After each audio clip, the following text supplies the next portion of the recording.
She knows what you're talking about. So you mentioned boy, like how did you come up with your name?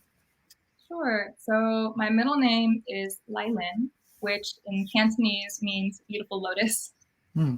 And as a kid, I hated my middle name, which is really sad to say.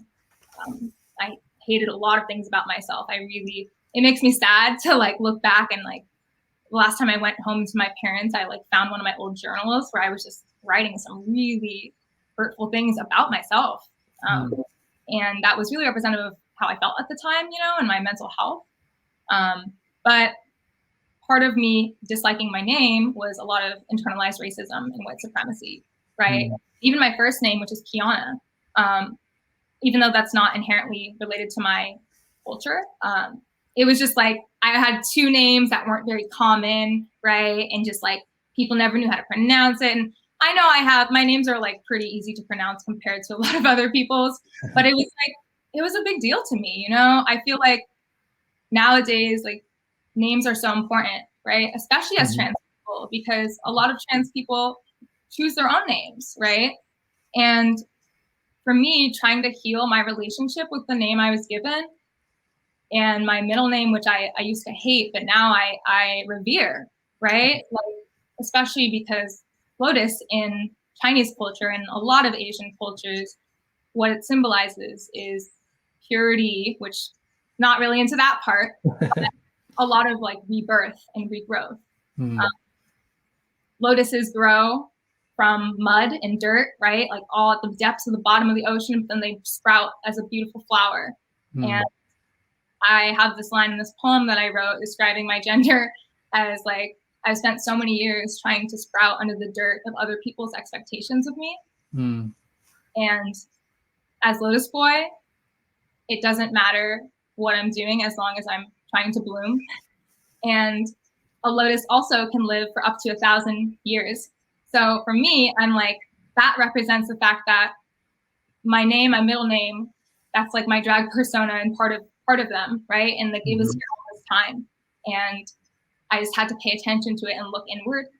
And yeah, now I'm really grateful that my mom is Chinese and she gave me that beautiful name. And for me, it's just Lotus Boy is representing like the meshing of my culture and like who I want to be, especially because in Chinese culture, even though transness was kind of like in a lot of deities or like spiritual figures in like Buddhism and a lot of other cultures, right? There's a lot of like gods and like people who were depicted as very like gender fluid or like their gender changed over time. But now, right now it's like, oh, we forgot all about that. We forgot that trans people are sacred and like, literally revered.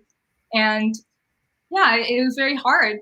Me not knowing any other queer or trans Chinese people growing up, or not knowing that I did. Like there were other Chinese people at my school and other mixed Chinese people because I'm mixed race as well, but not many that I felt I connected with, like even on a friend level, right? Like obviously you don't have to be queer to be my friend, but straight people just don't understand sometimes. Right. No, I get that.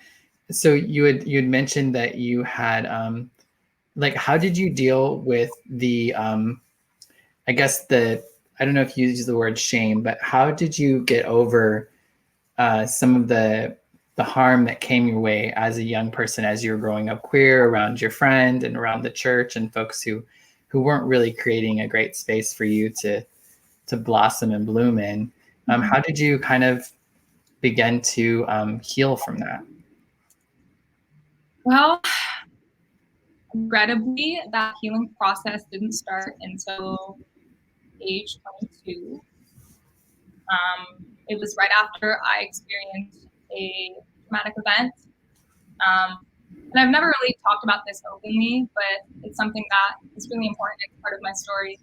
But without getting into many details, one of my good friends had a mental health crisis. And during that health crisis, I was trying to help them. And they were not themselves. And I believe that they were possessed by something. And they tried to kill me. And they stabbed me multiple times, all on my face, my neck, my body. and I almost died. And it was a really obviously like traumatic experience and a really deep experience with like betrayal, right, of trust. And it was something that I'd never experienced anything of that magnitude before. Like I had experienced violence in my childhood and later years, but that, you know, coming from someone who was my friend and someone that I really cared about, it was a lot for me. And after that experience, because of what I had been taught growing up, which was to just keep going. Like mental health was not really talked about, even though it runs in my family. Like major depression and alcoholism runs in my family. And it was like, my mom would say like, yeah, this runs in the family. And that's it, right? So there was no mention about like, do you want to see a therapist? Are you okay? And that's not my mom's fault. I don't blame her for that. It's just, we were raised in a culture, and American culture too, right? Yeah. That kind of like punishes people for openly expressing their feelings or assigns all of these judgments to feelings being expressed a certain way. And I lost my train of thought actually. Yeah. So I had that experience. Oh, okay. So I had that experience and I was also still in school at the time. I was still going to UC Berkeley. And that was like right before we were about to start the spring semester. And my parents wanted me to come home and like stay with them for a bit, come home to Southern California. But I was like, I want to just go. I want to keep going. I want to live my life. I want to graduate. I don't want to deal with this. Right. Like it was so painful. And I really just tried to avoid it. And I heard you say in one of your podcasts earlier that, you know, when we avoid stuff, it always catches up to us. Right. And